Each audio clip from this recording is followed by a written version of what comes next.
Hello everyone, welcome back to my channel. So আজকে একদম সন্ধ্যাবেলা থেকে তোমাদের সাথে ভিডিওটা শ্যুট করছি।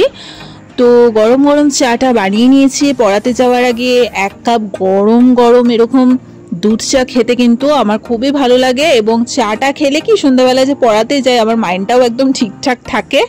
তো একটু চাটা না খেলে আসলে ঠিক এনার্জিটা পাই না। তো চলো তোমরা সবটাই দেখতে থাকো।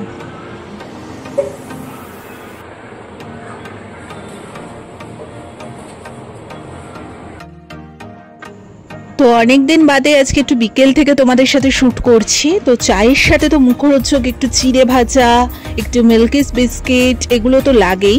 তো চায়ের সাথে একটু ঠিকঠাক টা না হলে আমার আবার ঠিক জমে না। শুধু শুধু চা ওরকমভাবে আমি আবার ঠিক খেতে পারি না। তো সাইডের মধ্যে অনেক কিছুই টুকটাক থাকে, সবসময় এই একই টাইপের জিনিস থাকে না, এক এক সময় এক এক রকম জিনিস থাকে। তো যাই হোক, যথারীতি আমি আর ভাই বসে গল্প করছিলাম। তারপরে একটু পরে পড়াতে যাব।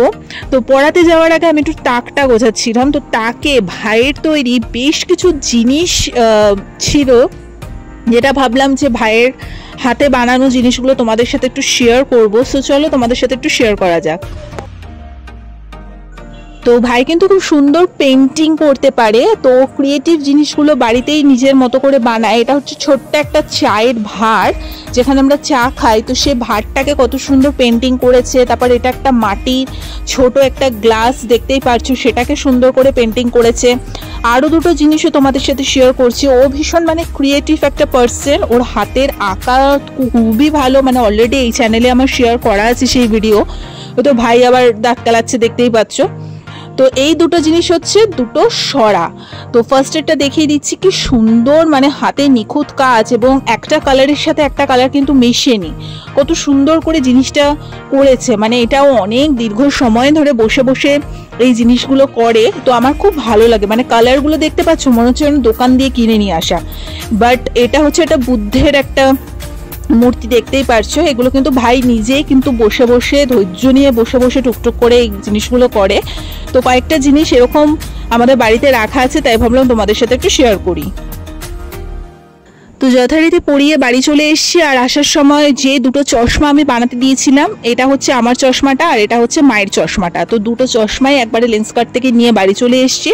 এটা হচ্ছে মায়েরটা, আর যেটা রাখা আছে সেটা হচ্ছে আমারটা। তোমরা জানিও যে ফ্রেম দুটো কেমন হয়েছে। তো পাওয়ার একই রকমই আছে, আমার পাওয়ারে হেরফের কিছুই হয়নি। জাস্ট ফ্রেমটা ভাবছিলাম ওই একঘেয়ে ফ্রেম অনেকদিন ধরে পড়ছে, ওটা যদিও আছে, ওটাও আছে, তার সাথে আমি নতুন এই ফ্রেমটাও বানিয়ে নিয়ে পড়েছি। অবশ্যই জানিও কিন্তু যে কিরকম লাগছে। আমার তো খুবই কুল লাগছে এই ফ্রেমটা, আমার খুব ভালো লাগছে, এবং আমার মুখের সাথে আমার মনে হয় অনেকটা অ্যাডজাস্ট হয়েছে।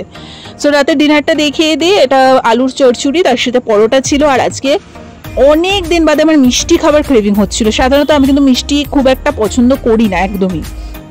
তো সবসময় একটু টক ঝাল নোনতা এই জিনিসগুলো আমার ভালো লাগে। তো কখনো কখনো হয় না যে একটু ক্রেভিং হয় মিষ্টি খাবার, তখন বাবাকে বললাম যে দু রকমের মিষ্টি আনতে। আর আজকে স্পেশালি ছানার জিলিপি খাওয়ার একটা অদ্ভুত ক্রেভিং হলো। আমি জানি না কেন, অন্য সময় বাড়িতে পড়ে থাকলেও আমি খাই না, কিন্তু আজকে অদ্ভুতভাবে একটা খাবার ক্রেভিং হলো। আর যখন যেটা ক্রেভিং হয় তখন সেটা না পেলে কিরকম একটা লাগে।